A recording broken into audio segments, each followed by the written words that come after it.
In this season of A Table in the Corner, I sit down with the chefs who make our local restaurants glow. From fine diners to neighborhood gems, listen to their stories, learn more about their menus and the venues they've built. Who are their favorite chefs and where do they eat off duty? My name is Russel Wasserfall and I've worked in the food and media space for more than 3 decades. I've run bars, owned restaurants, produced a string of cookbooks and spent almost a decade writing about and photographing food in Cape Town and a little bit in Europe for a number of magazines. A Table in the Corner is my gift to the industry I love, and it drops weekly as an audio podcast wherever you listen to your podcasts. This season, with a little help from a new sponsor, I've managed to add a video version of the show on YouTube so you can see the chefs I chat to in their restaurants.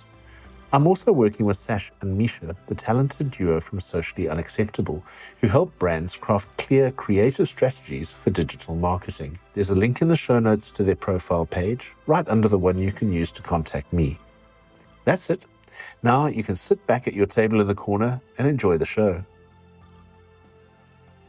I am chatting to Jess Van Dyk today, and she told me that her mom wants me to call her Jessica Van Dyk on the show. Is that right? Yes. Where I'm from, mom. Yeah, but no, I'm Jess. I'm Chef Jess. Unfortunately, Chef it's Jess. changed. Welcome to the show. Thank you. It's amazing to be chatting to you. Yeah. No, it's so cool to be asked to be here. I'm a big fan. Well, thank you very much. I mean, I'm a big fan of this building and of all the things I've read, and I've never managed to eat at your restaurant. All good. There's so many of us to get to. I understand. But there are some special ones, and you rank in the special ones. Everyone tells me. Thank you. You wow, know? that's cool. Well, let's get into this chat for today and talk to you about how you found your way into kitchens. I mean, where did it start for you? I think I just had a knack for food and cooking always wanted to stir a pot when my mom or granny was cooking. My grandmother was a really, really good cook. Now, I think while I was in chef school and in kitchens, I saw how far ahead of her time she was. You know, back then there was like cookbooks and they would share recipes or tricks, but there was things she was doing that only the professionals or the really high up people I feel knew. I mean, because didn't you grow up in like Kuruman? Yeah, and how did she know? I don't know. Also, I think natural ability, love to be in the kitchen. People always used to say how people would just park it because they were on a farm for a long time and people would just visit for the weekend. And it's not like they had great means, but before you knew it, the tables would be like groaning under food. And people would be like, where did she, where did everything come from? Because it's not like she expected people. There wasn't really money for all of it, but there was always plenty of food, plenty of sleeping space. The hospitality, I think, was just a natural thing in our family. And I mean, for a lot of chefs, how that goes is that you cook with your mom, you cook with your gran, you find a love for it, your fingers have a touch for it, and at some point, what did you decide just to go to cooking school? Yeah, so like I said, I think from being a baby, I always loved food. Okay. So my family would tell you I always had a great appetite. Which is now something you have to fight a little to find balance. But I loved food. I loved textures. I loved flavor. I was 2 years old and I would sit at the little table next to the adults eating my curry. Spicy curry with a glass of milk, and I would just be drinking milk in between with my mouth's on fire. Yeah. And I remember now, I don't know, when things started going full circle, you remember like things in primary school. I would always go see what was packed for other people's lunch boxes. Like, what did your mom put on your sandwich? And like, I used to think it was just like fat kid mentality, to be very honest with you. But I think now realizing I was always obsessed with different flavors coming together. And like my mom maybe makes, I don't know, like a ham and cheese sandwich with a bit of chutney on it. But that lady, her mom did this. So there was always an obsession with food and flavors. So it was kind of inevitable that you'd end up, and where did you train? Was it Silwood? Yeah.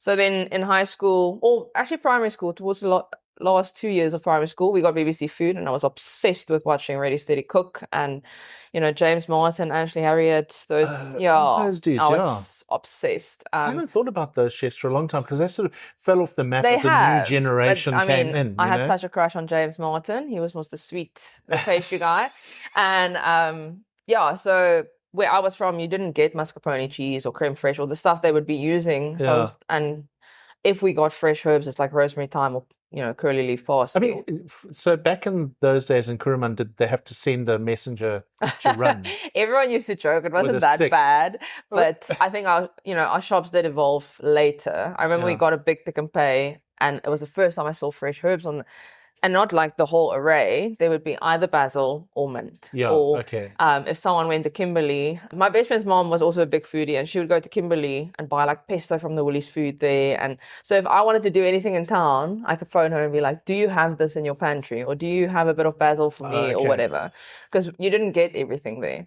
Anyway, so fast forward, was obsessed with food, but did quite well. So, there was a chance to go to university, and I was like, I don't know what I wanted to maybe do journalism. I also read a book about marine biology, and I thought maybe I wanted to go swim with dolphins. And then I heard, oh, that's not really what marine biologist does. But at some point, though, you packed a trunk and moved to Cape Town to be at Silwood, Yes. right? My dad actually emailed school without me knowing and went for the interview, got it. And then I think in June, July holiday in my matric year, we came down to Cape Town, looked for an apartment, got the apartment. Yeah, and then I moved down by myself, but I loved it. Yeah. And where did you do your stage or your internship? So in first year, you're supposed to do a holiday placement in June, July. Yeah. And I remember, so the year prior, I was 2010, I went into Silwood, and 2009, Luke won or got number 12 in the world at Luck Alarm. At the 50, yes. And people, obviously, Corianne's so proud of all her alumni, and there was a lot of Silwood alumni in that kitchen. Okay, so when I heard about Luck Alarm, I was obsessed. I was like, I have to go do my placement there. Everyone said, no, the hours are horrible. It's so strict. Don't go there for your placement. And I was just, I don't know, like because gravitated towards that Luck Alarm thing, you ended up at Protégé. At Protégé, sorry. Yes. You ended up at Protégé as head chef, weren't you? Yes. So hello. So that obsession lasted quite a while. No, very long. I was obsessed with Luck Alarm. I went there as a student. I then that was in first year. I told Silwood I want to go back in my second year. My first placement in second year was Luck Alarm. I then also during the year, because I was very fond of the kitchen and the people, I would like go help out on Valentine's so that two people on different sections could have off for Valentine's date. Sweet, so I would go full in on a section.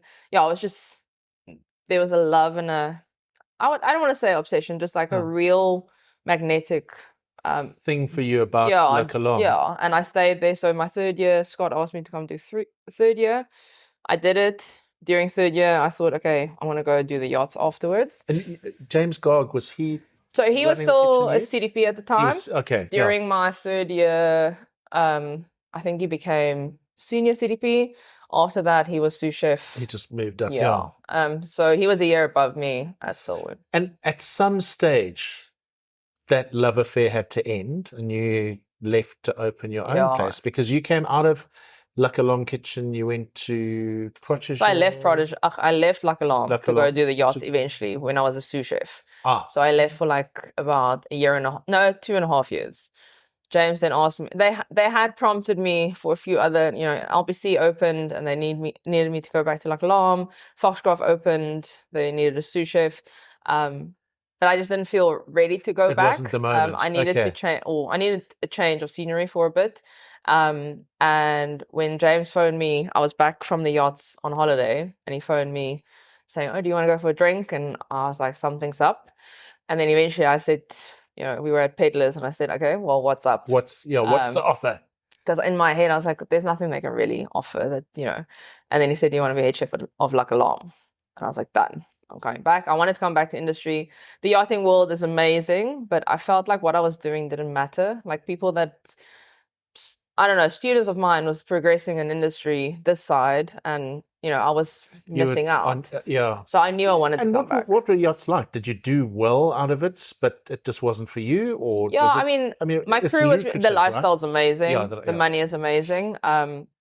Depending on what yacht you're on, you either get a really cool yacht where you cook cool food, or you get really cool crew members. So I had very good crew members, but I was a sole chef for 12 crew and up to 15, 18 guests. So you know, you get stretched quite far, and I'm Yeah. used to working hard, but That there was was just I wanted to come back and start making a mark this making a time. mark, So when they yeah. offered me head chef like Lam, came back. I was there for about 2 years, and also started feeling a bit, you know, maybe I'm gonna move. I mean, like Lam's such a big operation.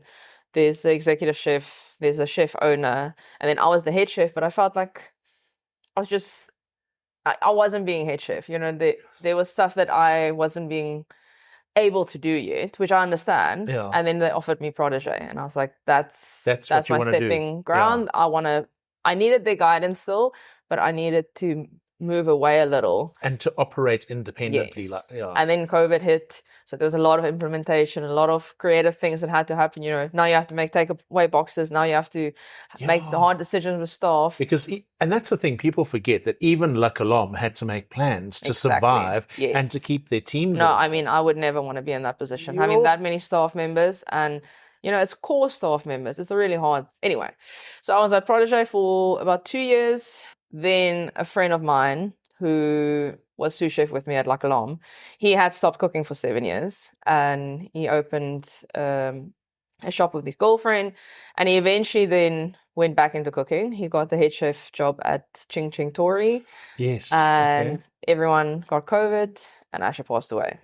And I remember when I heard he's in ICU, I don't know, something in my mind, because I was playing with all these ideas, and not ideas, there was just these things that kept turning, you know, the seed was planted. And I remember, I don't know, the moment was like, he waited so long thinking he's going to have time to do his dream, and then he didn't. He didn't. You know, and I always thought, oh, maybe next year, you know, maybe. And I remember when I heard he's in ICU, and I said to myself, subconsciously or loud, I don't know, that if Asher doesn't make it, you have to take the plunge. You have to take the plunge. I didn't know where I was going. I didn't know. And I resigned a week later. At that emotional point, let's take a break to hear from our sponsors, because we've got to pay the bills. Definitely. And when we come back, we'll talk a little bit more about how Posts and Pepper started. One of the biggest challenges currently facing chefs and restaurant operators is rising input costs. Managing them can be really difficult. That's what Heads Up is for. The team at Heads Up developed an app where you can scan or photograph invoices, upload them to the system, and it'll produce comparative prices from suppliers throughout your region. This allows operators or chefs to negotiate with their suppliers on price. If this guy has chicken breasts for $5 a kilo less, or cleaning materials are 15% less somewhere else, you have a tool to negotiate a better price. Something that helps you do a little better on each bill. New operators starting out can benchmark prices across the range so they can effectively cost menus and sundries from day one. There's a link to Heads Up's website in the show notes. Get in touch. They'll help you get a fair price. And we're back.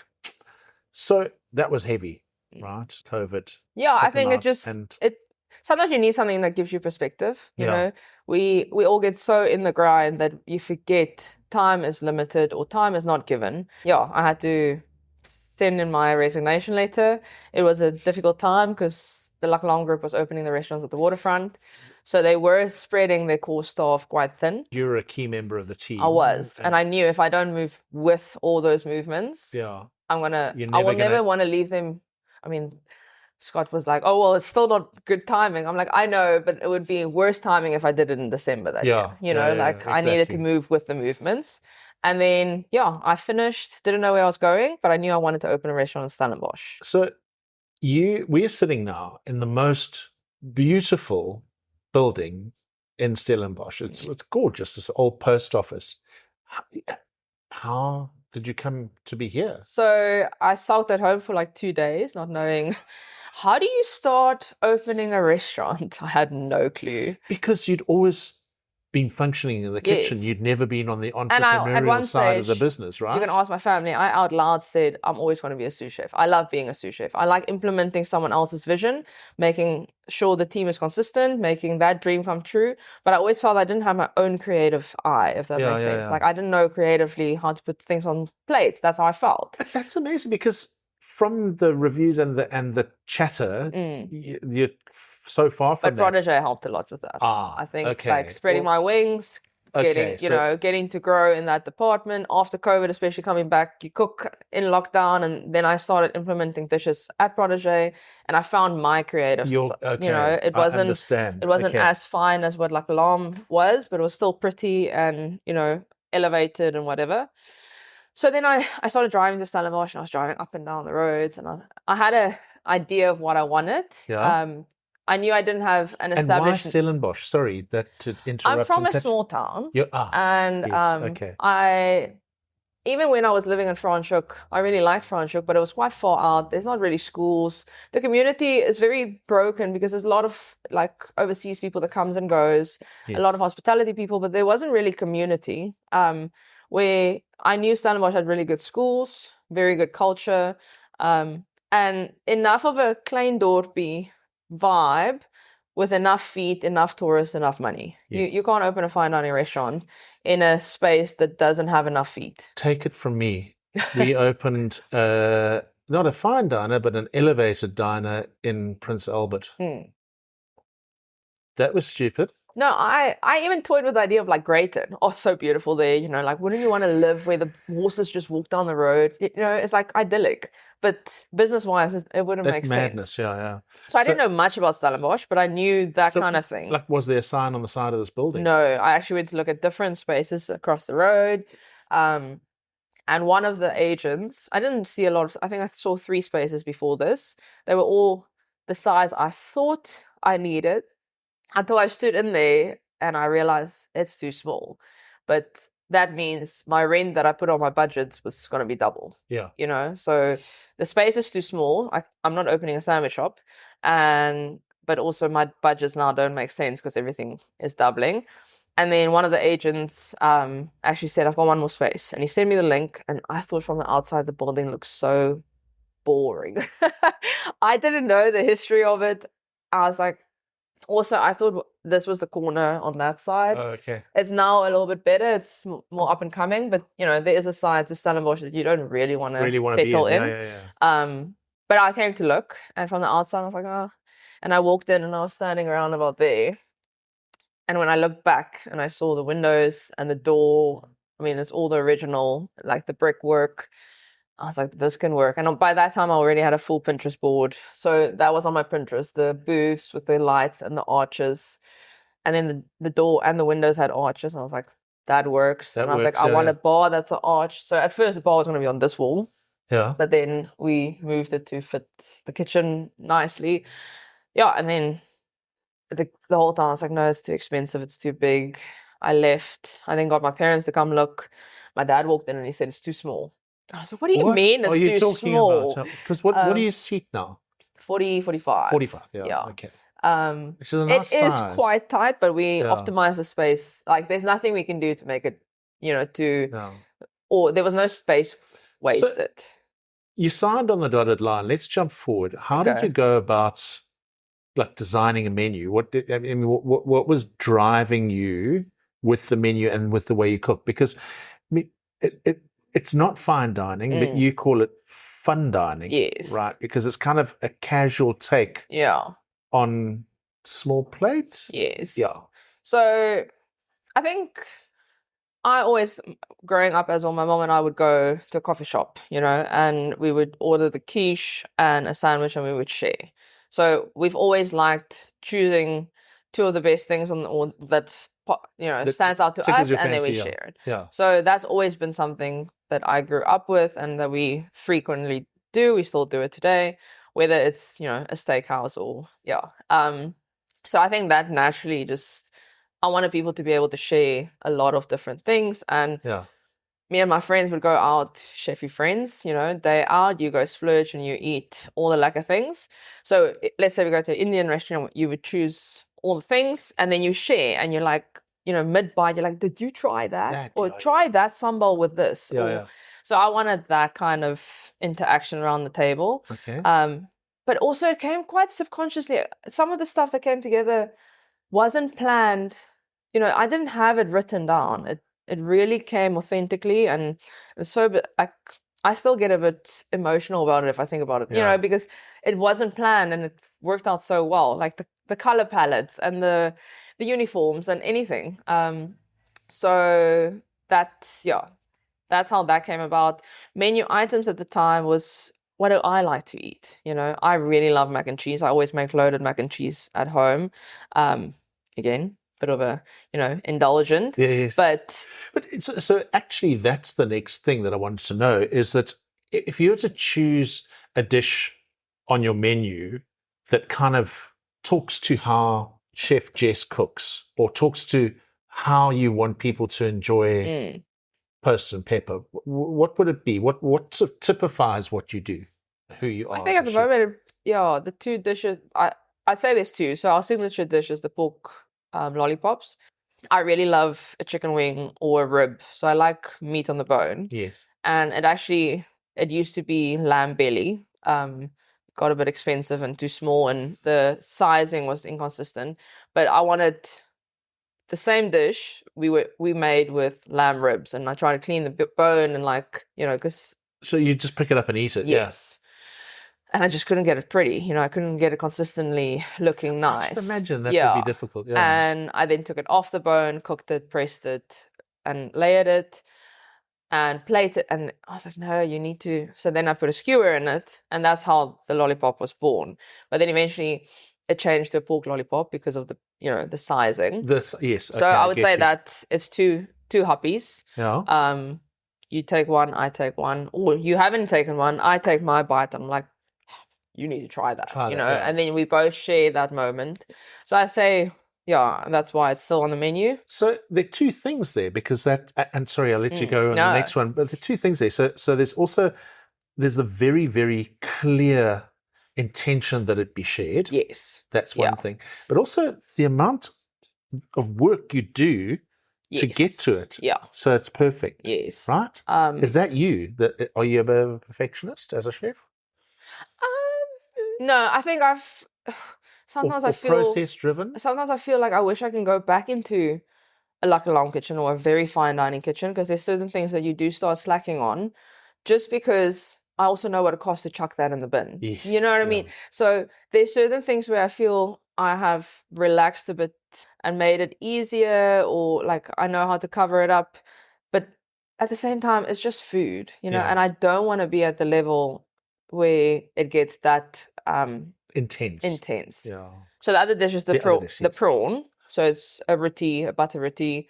We cut the roti in half, so it's two big pieces of roti, and then it's the Cape Malay prawn dish, and you scoop it, you make like your own prawn salumi almost. Yeah. And then the same thing, you take a roti, I take a roti, and we go. So there's enough for both of you because of the sharing. So all of it is plated to be enough for two. And then also with the pork, I think there's always going to be offcuts. It's always going to be on the menu.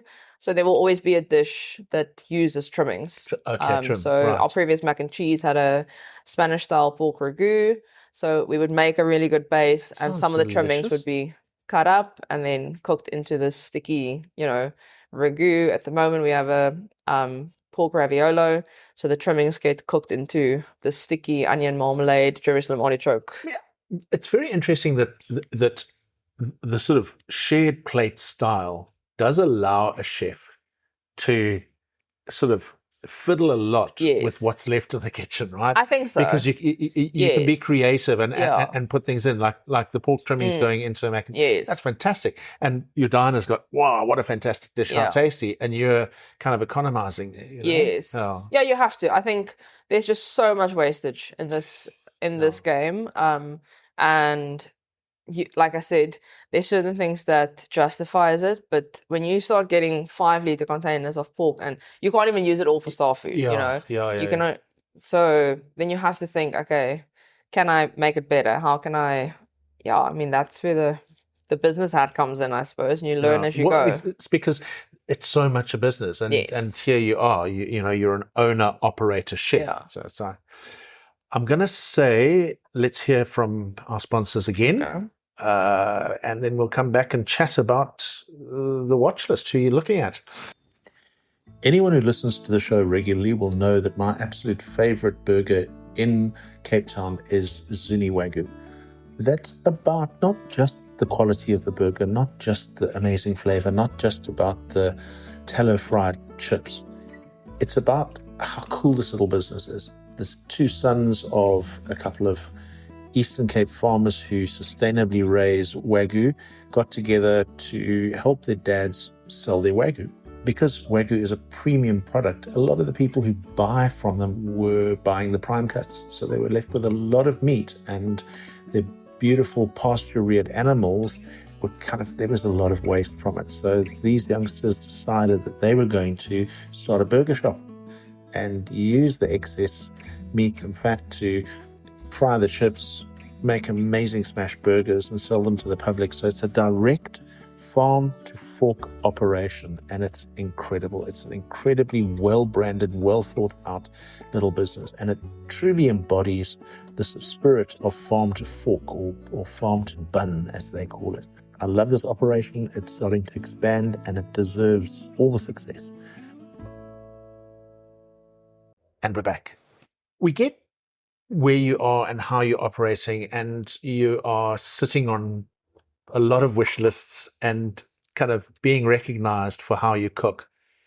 Who are you recognizing? I mean, is there someone like a chef that you're following at the moment, or a local chef you think this one's killing it, or somewhere where you think people should be queuing outside to eat? I mean, since the day I met him in the Luck Alarm kitchen, I was and am a bit obsessed with Ivor Jones. But I think, and he knows it, Mr. Jones. Yes. But I just feel his creative eye, the way he makes art on the plate, the way he sees ingredients and turns them into, I can make pretty plates, but he has the ability, to not just garnish it pretty. The actual ingredients is handled like art. And he does such deep dives into the origin, into how he's sourcing it, what it does, what it tastes like. Does it taste like this if you braise it? Does it taste like... Yes. Creatively, amazing, I always look at him, the way the colors, the powders, the plates, everything. But then he's like a dude as well. He's not. But then, I think, Uziri, that's Nick Chirambos. Yes, Nick and East Head Chefs Aiden. So also used to be like Alarm alumni. And they take what they've learned in fine dining and implement it in, the depth in their sauces and the balance. You can only learn when you've worked at the top. And yet they're applying that technique to an ethnic cuisine, which is just amazing. And I think you can't beat Cypriot, that. Just incredible. No, there's so many good chefs. I can list them now. I think we are spoiled for choice at the moment. There's so many restaurants on my to-do list, and then there's also so many local ones that I want to get back to because my friends are doing amazing things. Well, so hit me with the. If you and your hubby want like a quiet night out and something delicious and not too fussy, where are you going? It depends what you feel like. I love the Eetkamer. I feel it's, really good food, punchy. Then, we also have really special restaurants around here. Mersha and Dusk. They so at the top of interesting the game. That Marco from the Eetkamer also mentioned Mersha. And I need to talk to them. Yes. No, and the food just hits the spot. Like, it's so balanced. It's fine dining and it's pretty, but everything's very well balanced. Yeah. And then there's the Table at the May, rye cards, how many? It just goes on and on. This is a difficult one because you're not just a chef because it's a trade. You love food. Oh yeah, I need to stop myself from spending all my money and all my time in restaurants. My waistline don't. And are you traveling when do you close for winter? Yeah, so this year I changed it up a little bit. So we only close for 2 weeks or almost 2 weeks in winter. So it wasn't enough time to travel far. I felt, if you go Asia side, it's like 2 to 3 days of your 10 days that's in the air. And then you're jet lag. So I just felt spending that money doesn't warrant it. So I am planning to do more trips next year, hopefully. And then this year we're also closing for Christmas. So I try to change things a bit last winter, almost like it really shook me in my boots. Last And I winter was a had bad to- one for everyone. And I mean, this winter was also very quiet, but I think I just learned a lot last year. So I implemented things and we worked harder, smarter. And now if this works, if this year's, works, then that's what we'll do. I also want longevity in my workspace, and I'm not going to take Christmas off when my people have to work. So, if I want to be able to spend time with my husband or my family, then, and so do they, then we need to learn how to there navigate must be balance. that. And I kind of think to myself, why? There are enough restaurants who want to trade at Christmas. Why do you have to? It's a special place to come to. I'll be honest, I'm old school like that. I believe if you're in hospitality, you work all the big days. Not everyone, I've got a great team, but not everyone feels like that, especially I think when you have little kids. It gets harder, and I can now be the hard ass that says, oh, but hospitality, you work Christmas or you work Easter. But when those little ones you're the one that has to cook the Christmas food and wrap the presents, and if the mom's not there, or it gets difficult. It really is tough. But I also feel it's something you signed up for. So if the restaurant you choose to work at trades, you have to be happy to trade. So the mention of Christmas brings us to treats. Okay. And I know in the preamble you said you've got a thing for mac and cheese. What's your comfort thing that you just like if you're watching the Netflix or because I mean some people love I don't know, they've got something from their memory of their mom's apricot jam on a cracker or something, what's your thing? I love pasta. So my mom makes really good lasagna. So that's something growing up that I always loved. And mac and cheese, like I said, I like to zhuzh up a very rich and too hectic one at home. I haven't done it in a long time, actually, now that I think about it. And then a chicken strip or a chicken nugget. I am unfortunately one of those people that really, if you give me sweet and sour, sweet chili sauce or a jalapeno. Free bird chicken strips. Yes. We swear by those. If I really feel naughty on a Saturday night and it's my weekend, maybe a McDonald's dip, a nugget with a jalapeno dip. Listen, but I don't do that very often. I need to be in the mood for it. I know top chefs and operators in Cape Town who swing by a late night KFC for a couple of burgers after work. So, and then I think my biggest thing, I make a really banging cheese toasty. Really? Yeah. So that's a good one. Very buttered, very toasted, whether it's cream cheese, cheddar, and crispy onions or pickled onions, or there's always the staples in the fridge. Yeah. I think that I probably do that more than chicken nugget. But I do love all of them. Yeah, fat kid at heart, food is my passion, is my life.